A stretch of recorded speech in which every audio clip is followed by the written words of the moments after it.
आज हो गई 28 फरवरी की तारीख। आप देख रहे हैं क्रिकेट फटाफट का 898वां एपिसोड और दिन भर की 10 बड़ी ब्रेकिंग न्यूज आज फिर से आपकी स्क्रीन पर परोसेंगे। स्पेशली दोस्तों मुंबई इंडियंस के फैंस के लिए और मोबाइल पर इस साल आईपीएल देखने वालों के लिए बहुत बड़ी ब्रेकिंग न्यूज है। एंड तक वीडियो को तो दोस्तों आप देखेंगे ही, वीडियो को लाइक और शेयर जरूर कर दीजिए और आईपीएल से जुड़ी हुई तमाम अपडेट, न्यूज, फैक्ट्स, अपडेट इसी तरह से हर रोज सबसे पहले पाते रहने के लिए सब्सक्राइब का बटन नीचे फटाफट हिट कीजिए और बेल आइकन दबाइए। चलिए दोस्तों शुरुआत करते हैं दिन भर की सबसे बड़ी और पहली ब्रेकिंग न्यूज की। तो ये खबर फोन पर आईपीएल देखने वालों के लिए है। अगर दोस्तों आप इस साल का आईपीएल 4K रेजोल्यूशन पर अपने फोन पर देखेंगे तो आपको 25 GB डाटा की जरूरत पड़ेगी। शॉकिंगली ये आंकड़े कल निकल कर आए हैं। अगर आप 1080p पर देखेंगे तो आपको एक मैच के लिए 12 GB, अगर आप 720p पर देखेंगे तो आपको एक मैच के लिए 3 GB, तो वही अगर आप 360p सबसे लो रेजोल्यूशन पर एक पूरा आईपीएल मैच देखेंगे तो आपको 1.5 GB डाटा की जरूरत पड़ेगी। दरअसल दोस्तों कुछ दिन पहले एक खबर आई थी कि 4K पर आईपीएल देखने में 2 GB डाटा लगेगा, लेकिन ऐसा नहीं है। 4K हाईएस्ट रेजोल्यूशन पर आईपीएल देखने के लिए 25 GB डाटा की जरूरत होगी। और मैं यही बोल रहा हूं कि अगर इतना डाटा लग रहा है तो एक कॉमन आदमी, मेरे और आपके जैसा व्यूअर, तो फोन पर देख ही नहीं पाएगा, क्योंकि हमारे पास बहुत लिमिटेड डाटा होता है। और मेरे हिसाब से जियो वालों को इस पर कुछ करना चाहिए, क्योंकि यार 4K का फिर कोई मतलब नहीं रह जाएगी, क्योंकि मोस्ट ऑफ द ऑडियंस तो 4K पर देख ही नहीं पाएगी। सबके पास लिमिटेड डाटा ही अपनी सिम में होता है। अगर आप भी मेरी बात से सहमत हैं तो कमेंट बॉक्स पे इस पर अपनी राय लिखिए और लाइक कीजिए वीडियो को। आगे बढ़ते हैं दोस्तों, बात करते हैं दिन भर की दूसरी बड़ी खबर की। तो सौरव गांगुली ने बहुत बड़ी और बुरी अपडेट दी है ऋषभ पंत, टीम इंडिया और दिल्ली कैपिटल्स को लेकर। सौरव गांगुली जो कि दिल्ली कैपिटल्स के मेंटोर भी है, ऋषभ पंत पर बड़ी बात कह गए हैं। Pant might take up to 2 years to return for India. 2 साल तक लग सकते हैं ऋषभ पंत को भारतीय टीम में वापसी करने को लेकर। मतलब आने वाले 2 सालों तक ना ही दिल्ली कैपिटल्स को कप्तान मिलेगा सही, और ना ही टीम इंडिया को सही फिनिशर मिलने वाला है, क्योंकि सौरव गांगुली के हिसाब से जो हमारे सबसे तगड़े फिनिशर है, जो कि भारत का भविष्य है, ऋषभ पंत, वो बहुत मेजरली इंजर्ड है और उनके पास अंदरूनी जानकारी भी है, क्योंकि जाहिर है वो दिल्ली कैपिटल्स के मेंटर है गांगुली। आगे बढ़ते हैं दोस्तों, बात करते हैं दिन भर की तीसरी बड़ी खबर की। तो बहुत बुरी खबर दिल्ली कैपिटल्स के हवाले से एक और निकल कर आई है। लगता है ये साल दिल्ली के लिए नहीं है। बड़े बड़े प्लेयर्स चोटिल हो रहे हैं और अब खबर सरफराज खान को लेकर आ रही है। ऋषभ पंत की विकेट कीपिंग रिप्लेसमेंट के रूप में सरफराज खान को सौरव गांगुली देख रहे थे, बट रिसेंटली प्रैक्टिस के दौरान ही सरफराज खान को हेयरलाइन इंजरी हो गई है। रिपोर्टेडली वो शुरुआती कुछ मैच में बाहर बैठ सकते हैं। दरअसल ये जो हेयरलाइन इंजरी होती है ये उंगलियों के बीच में होती है और ऐसी स्थिति में विकेट कीपिंग करने में दिक्कत होती है। और अगर ये जो इंजरी है ये मेजर साबित होती है तो ऋषभ पंत की जगह जो सरफराज खान विकेट कीपिंग करने वाले थे शायद वो भी ना कर पाए और फिर विदेशी विकेट कीपर फिल सॉल्ट की तरफ दिल्ली को देखना पड़े या फिर रिप्लेसमेंट बुलानी पड़े।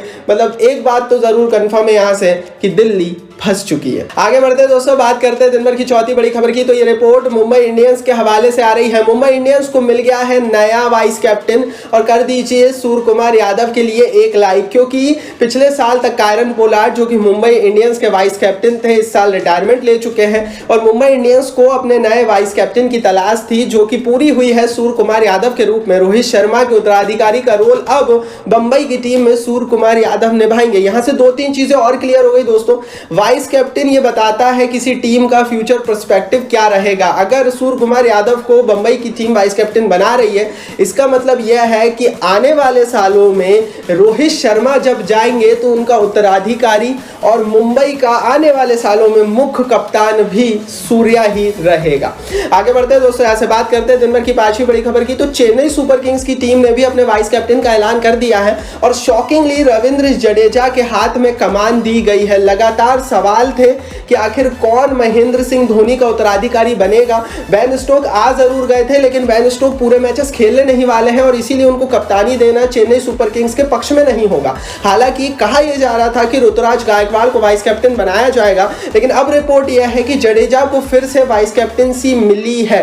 इसका मतलब यह है कि चेन्नई वाले फिर पिछले साल के डिबेकल के बावजूद भी जडेजा पर ही विश्वास जता रहे हैं। आपके हिसाब से जड्डू पर विश्वास जताना चाहिए या नहीं चाहिए, और किसे बनना चाहिए चेन्नई सुपर किंग्स का अगला फ्यूचर कैप्टन? अपनी राय इस पर कमेंट बॉक्स में फटाफट लिखकर बता दीजिए। आगे बढ़ते हैं दोस्तों, यहाँ से बात करते हैं दिन भर की छठवीं बड़ी खबर की। तो एक खबर दोस्तों जसप्रीत बुमराह के हवाले से निकल कर आ रही है। कल खबर थी कि शायद कुछ मैचेस मिस करेंगे, बट अब रिपोर्ट यह है कि लंबे चौड़े कारणों की लिस्ट बीसीसीआई के पास है, जिसके तहत वो इस साल बुमराह को आईपीएल नहीं खेलने देगी। Reportedly national cricket academy Bangalore ने जसप्रीत बुमराह को एनओसी नहीं दी है, और बीसीसीआई के कारण यह एनओसी नहीं मिली है। जसप्रीत बुमराह चाहते थे कि मुंबई इंडियंस के हवाले से उन्हें खेलने दिया जाए, लेकिन एनओसी नहीं दी गई। एनसीए ने साफ कह दिया आप फिट नहीं है। दूसरी बड़ी चीज है दोस्तों कि बीसीसीआई उन्हें ओडीआई वर्ल्ड कप के लिए पूरी तरीके से 100% फिट रखना चाहता है, और इसीलिए वो उनसे आईपीएल कॉम्प्रोमाइज करा रहा है। जाहिर है मुंबई इंडियंस के लिए अच्छी खबर नहीं है,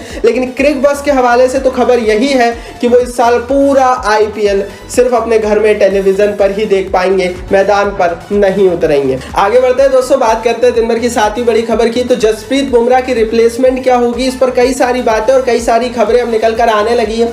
लगातार सोशल मीडिया पर यह कहा जा रहा है कि पैट कमिंस और मिचेल स्टार्क को भूमिका मिलनी चाहिए जसप्रीत बुमराह की रिप्लेसमेंट के रूप में, लेकिन दोस्तों ऐसा नहीं होने वाला है। नियम अनुसार एक भारतीय तेज गेंदबाज की रिप्लेसमेंट एक विदेशी तेज गेंदबाज नहीं हो सकता, और पैट कमिंस और मिचेल स्टार्क ऑलरेडी नीलामी में नाम देने से मना कर चुके हैं। तो टेक्निकली नियम अनुसार इन दोनों की मुंबई में एंट्री नहीं होने वाली है, लेकिन संदीप शर्मा, वरुण आरोन और अंकित चौधरी, इन तीनों के नामों पर मुंबई विचार कर सकता है। रिपोर्टेडली इस साल सिर्फ एक साल के लिए बुमराह जाते हैं तो उनकी रिप्लेसमेंट के रूप में संदीप शर्मा फ्रंट रनर है मुंबई इंडियंस की टीम में आने के लिए। हाँ, अगर कोई विदेशी तेज गेंदबाज चोटिल होता है और मिचेल स्टार्क फिर कहीं हामी भर देते हैं, जो कि वो भरते नहीं है, तो फिर मिचेल स्टार्क मुंबई में आ सकते हैं, लेकिन अभी वो एक इम्पॉसिबल टास्क है। पॉसिबल सिर्फ इतना है कि संदीप शर्मा की एंट्री मुंबई की टीम में हो सकती है, बुमराह की वो रिप्लेसमेंट अगर बुमराह जाते हैं, जो कि क्रिक बस की रिपोर्ट है, तो फिर उनकी रिप्लेसमेंट बन सकते हैं। बाकी इस पर आप भी अपनी राय कमेंट बॉक्स में जरूर बताइए, किसे करना चाहिए बुमराह को रिप्लेस इस साल के आईपीएल में मुंबई की टीम में? कमेंट बॉक्स नीचे अपनी राय लिखिए। आगे बढ़ते हैं दोस्तों, बात करते हैं दिन भर की आठवीं बड़ी खबर की। तो ये खबर दोस्तों निकल कर आ रही है इस समय लखनऊ सुपर जायंट्स के कैंप के हवाले से। लखनऊ के कैंप में भी बड़े बड़े प्लेयर्स ज्वाइन करने लगे हैं। गौतम गंभीर को आवेश खान, दीपक हुड्डा और आयुष बदोनी ने ज्वाइन कर लिया है। लखनऊ सुपर जायंट्स का कैंप इस समय दिल्ली में लगा हुआ है, जो कि 1 तारीख को लखनऊ के कान्हा स्टेडियम में रिपोर्टेडली शिफ्ट होने वाले हैं। जाहिर है दोस्तों 1 महीना ही बचा है आईपीएल में, और अब सारे बड़े छोटे प्लेयर्स एक्सक्लूडिंग विदेशी खिलाड़ी, क्योंकि विदेशी प्लेयर्स एन मौके पर ही आएंगे, जितने भी भारतीय खिलाड़ी हैं वो धीरे धीरे अपनी फ्रेंचाइजीज को ज्वाइन करना शुरू हो जाएंगे, और रिपोर्टेडली 1 मार्च से हर टीम के कैंप लग जाएंगे। आगे बढ़ते हैं दोस्तों, बात करते हैं दिन भर की 9वीं बड़ी खबर की। तो आकाश चोपड़ा ने बड़ी बात कही, बड़ी प्रेडिक्शन कही, और वही चीज कही जो हम बोल रहे थे। आकाश चोपड़ा ने कहा आरसीबी इस साल का वुमेन्स प्रीमियर लीग जीत सकता है, क्योंकि उनके पास एक्सपीरियंस और सुपरस्टार्स है। जिस दिन डब्ल्यूपीएल की नीलामी हुई थी उसी दिन हमने कह दिया था कि आरसीबी के पास सब कुछ है, और आरसीबी के जीतने के चांसेस सबसे ज्यादा है वुमेन्स प्रीमियर लीग में। आकाश चोपड़ा की ये राय है, आपकी क्या राय है? कौन जीतेगा इस साल का डब्ल्यूपीएल? कमेंट बॉक्स में लिखकर बताइए।